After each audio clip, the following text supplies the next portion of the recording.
한덕수 대통령 권한대행 탄핵소추안이 국회 본회의를 통과했습니다. 야당은 더 나아가서 대통령 체포를 요구했고 여당은 통과 기준이 잘못됐다면서 원천 무효를 주장했습니다.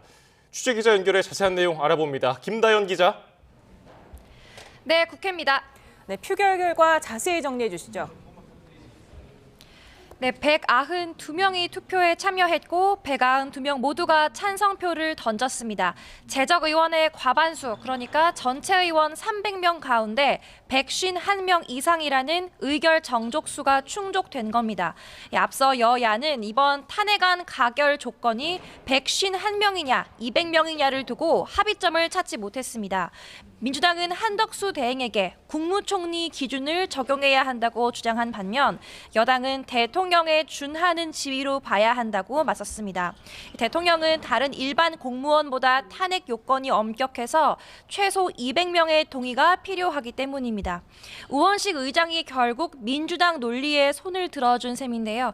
우 의장은 헌법학계와 입법조사처 의견을 종합적으로 검토했고 국회법에 따라 의장에게 국회 의사를 정할 권한이 있다고도 강조했는데 관련 발언 들어보시겠습니다.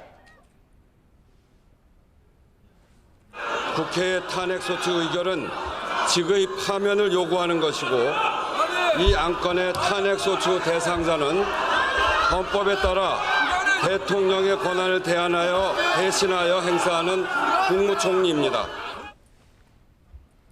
예, 여당은 결국 헌법재판소의 판단을 구한다는 방침이죠? 네, 조금 전 당 공지를 통해 헌법재판소에 권한쟁의 심판을 청구하고 또 결과가 나올 때까지 효력을 멈춰달라는 가처분 신청도 함께 냈다고 밝혔습니다.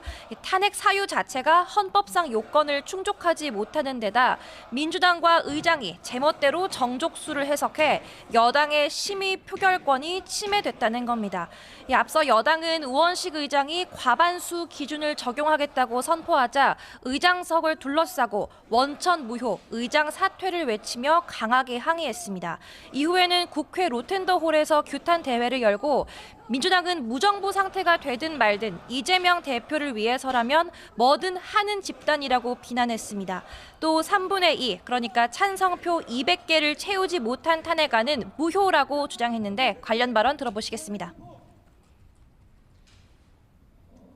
한덕수 대통령 권한대행께서는 탄핵 소추안 표결 자체가 원천 무효이기 때문에 권한대행직을 그대로 유지해 주시기를 부탁드립니다. 다만 부결 당론에도 또 표결 불참 결정에도 당내 이탈은 있었습니다. 조경태 의원은 YTN 취재진에 찬성표를 던졌다고 밝혔고 김상욱 의원은 상황상 표결 기회를 놓쳤다고 말했습니다. 민주당도 본회의 산회 직후 내란 우두머리 윤석열이란 이름의 규탄 대회를 열었습니다. 민주당 의원들은 윤 대통령이 계엄 당시 총을 쏴서라도 의원들을 끌어내라고 지시했다는 등의 검찰 특별수사본부 발표를 토대로 윤 대통령 체포와 함께 권성동 원내대표의 사퇴도 요구했습니다. 지금까지 국회에서 YTN 김다연입니다.